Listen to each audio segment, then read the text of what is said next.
ప్రపంచంలో సరికొత్త fashion Kisan fashion mall ఇప్పుడు మన బీరంగూడలో.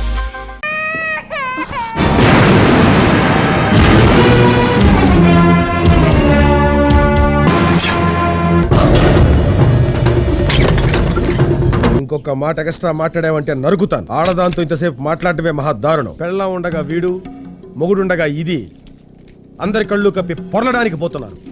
రాయ్ కొట్టండ్రా వీళ్ళ గుండు. ఇక్కడ నాదే చట్టం, నాదే న్యాయం, నేనే పోలీసు, నేనే కోర్ట్. కొట్టండ్రా వీళ్ళ గుండు. గంగరాజు ఏంటమ్మగారు? స్కూల్ ఏంటిలా పాడైంది? చాలా రిపేర్లు చేయాలి. ప్రెసిడెంట్ గారు దీని గురించి పట్టించుకున్నట్టే లేరే. ఆయన ఎందుకు పట్టించుకుంటారు అమ్మగారు? ఈ పాఠశాల కట్టించింది సూర్య గారి తాత ముత్తాతలు.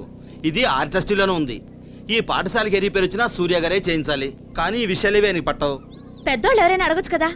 అమ్మో, ఆయన్నే ఈ ఊళ్ళో అంత దమ్మున్న మగాళ్ళు ఎవరున్నారు? మీరు అనవసరంగా భయపడుతున్నారు. నేనే వెళ్ళి అడుగుతాను.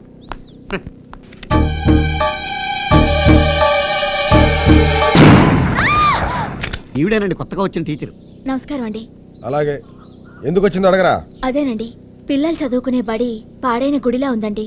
ఓహో, అదొక బడి, ఈవిడొక దేవత. ప్రాణం కప్పుతానని బడి కూడా మూసేద్దాం. అర్జెంట్ గా ఆ పని చేయి. అదేంటండి, 10 మంది చదువుకునే స్కూల్ని మూసేస్తారా? ఏ 10 మంది చదువుకోవడానికి స్కూలే కావాలా?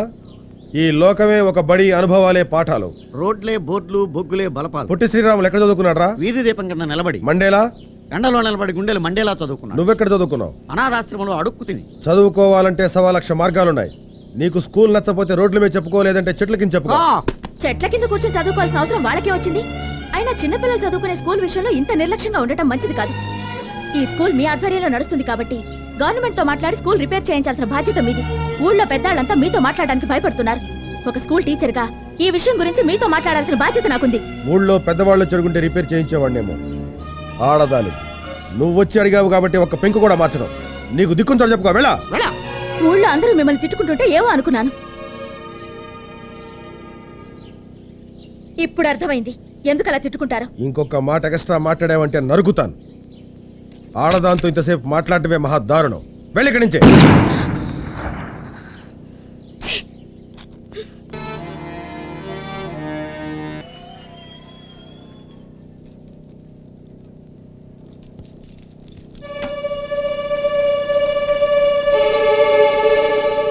లాక్కురండ్రా వాళ్ళని.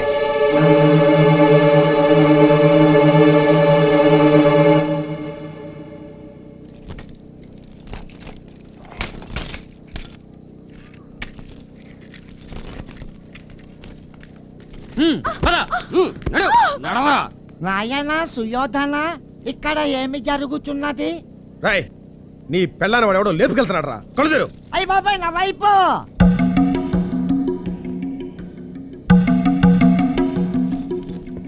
పెళ్ళం ఉండగా వీడు, మొగుడుండగా ఇది, అందరి కళ్ళు కప్పి పొరలడానికి పోతున్నారు. రాయ్ కొట్టండ్రా వీళ్ళ గుండు. ఆగండి, ఏమిటి అన్యాయం? అన్యాయమా? తప్పు చేశారు, శిక్షిస్తున్నాం. అందుకని అనాగరికంగా గుండు కొట్టిస్తారా? వాళ్ళని పోలీస్ స్టేషన్ కి అప్పగించండి. ఏ శిక్ష వేయాలో చట్టం నిర్ణయిస్తుంది. ఓయ్, ఇది మా తాతలు కట్టించిన ఊరు, నా ఊరు. ఇక్కడ నాదే చట్టం, నాదే న్యాయం, నేనే పోలీసు, నేనే కోర్ట్. కొట్టండ్రా వీళ్ళ గుండు. ఒక ప్రభుత్వ ఉద్యోగిగా నేను అడ్డుపడుతున్నాను. దౌర్జన్యం చేస్తే మీ మీద కంప్లైంట్ ఇస్తాను. ఏయ్, రంకెలేసినా రంకు చేసినా ఒప్పుకోను. నా కట్టుబాటు ప్రకారం ఉండు, లేకపోతే కట్టుబట్టలతో పో. కొంచెం మనిషిలా ప్రవర్తించడం నేర్చుకోండి, మదం ఎక్కిన పశువులా కాదు. ఏయ్, ఏంటే నిలుగుతున్నావు? బాబు బాబు బాబు సూర్య, ఏదో తెలియక వాగింది, క్షమించు బాబు. ఎందుకు నన్ను బతుకులాడతా? ముయ్యి, మళ్ళీ మాట్లాడమంటే నా మీద ఒట్టే. బాబు, ఏదో తప్పు అయిపోయింది, వదిలే బాబు, వదిలే. రేయ్ ముసలోడా, నీ ముఖం చూసి వదిలిపెడుతున్నాను. నీ కూతుర్ని కొంచెం ఉప్పు కారం తగ్గించుకోమని చెప్పు. ఒంటి మీద తట్లు తేల్తాయి. తీసుకో. నువ్వు పద, పదమంటుంటే. తినండి బాబు, తినండి. ఏం కావాలో అడిగి మరీ తినండి. కడుపు నిండా తినండి. అమ్మా శాంతమ్మ, శనివారం వస్తే మాకంతా పండగగా ఉంటుందమ్మా. కడుపు నిండా అన్నం పెడతాం. నిండు నూరేళ్లు నువ్వు చల్లగా ఉండాలి తల్లి. మీరు దీవించాల్సింది నన్ను కాదు, నా బిడ్డని. వాడు నిండు నూరేళ్లు చల్లగా ఉండాలని మీరు ఆశీర్వదిస్తే అంతే చాలు. ఎందుకు ఇంకా నీచమైన పనులు చేసి ఊరి ప్రజల్ని హింసించాలనా? నువ్వెవరమ్మా? మా నూరు కొత్తగా వచ్చిన టీచర్ అమ్మండి. రాత్రి జరిగిందంతా విన్నాను. మా వాడి తరఫున నేను క్షమాపణ అడుగుతున్నాను. మీ పేరు గాంధారా? కాదు. ఏమ్మా అలా అడిగావు? ఆ గాంధారే నయ్యం. 100 మంది చెడ్డవాళ్ళని కన్నది. కానీ నువ్వు 100 మందిలో ఉన్న చెడ్డతనం ఒక్కళ్ళే పూసుకన్నావు. అక్కడ నీ కొడుకు ఊళ్ళో వాడు ఉసురు పోసుకుంటుంటే ఇక్కడ నువ్వు వాడు చల్లగా ఉండాలని దానాలు చేస్తున్నావా? కన్న కొడుకు కదమ్మా. కడుపు తీపికి ఓ హద్దు ఉంటుంది. హద్దుంటే అది కడుపు తీపి ఎలా అవుతుందమ్మా? కన్న ప్రేమతో నీ కళ్ళు మూసుకుపోయాయి. అందుకే 10 మందికి అపకారం చేసే పాముని 10 కాలాలు బతకాలని దానాలు చేస్తున్నావు. వాడు పాము కాదమ్మా, పసివాడు. పాపాలు చేసేవాడు నీకు పసివాళ్ళ కనబడుతున్నాడా? వాడు పాపాలు చేసేవాడు, 10 మంది కోసం పాటుపడేవాడు. మా వాడి గురించి తెలుసుకుంటే నీకు అర్థమవుతుందమ్మా. ఇప్పుడు దెయ్యంగా మారినోడు ఒకప్పుడు దేవుడిగా ఉన్నంత మాత్రాన క్షమించాల్సిన అవసరం లేదు. అయినా అలాంటి వాళ్ళని దేవుడు ఊరికే వదిలిపెట్టడు. ఏ అర్ధాయుషులోనో చంపేస్తాడు. నార్మల్! ఏం బాగుతున్నావో తెలుసా? కన్న తల్లితో నీ బిడ్డ అర్ధాయుషతో చస్తాడని శపిస్తున్నావు. నీకు అసలు సంస్కారం ఉందా?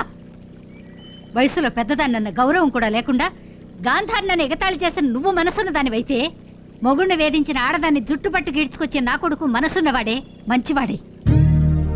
పట్టా పుచ్చుకుని 10 మందికి పాఠాలు చెప్తున్న దానివి. ఒక మంచి మనిషి దుర్మార్గుడిగా మారాడంటే దాని వెనక ఏదో బలమైన కారణం ఉంటుందని ఆలోచించాలని తెలీదా? నా కొడుకు తప్పు చేస్తున్నాడు, నాకు తెలుసు.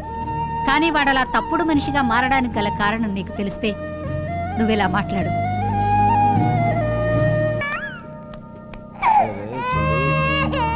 అమ్మా అమ్మా సుశీలా సుశీలా సుశీలా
జరిగింది తెలియక అపార్థం చేసుకున్నాను.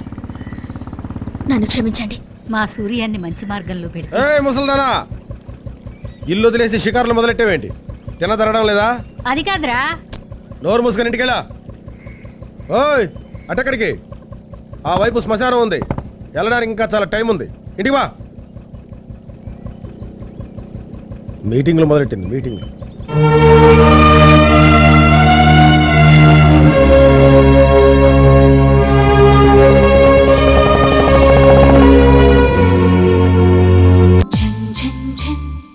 తెలుగు 1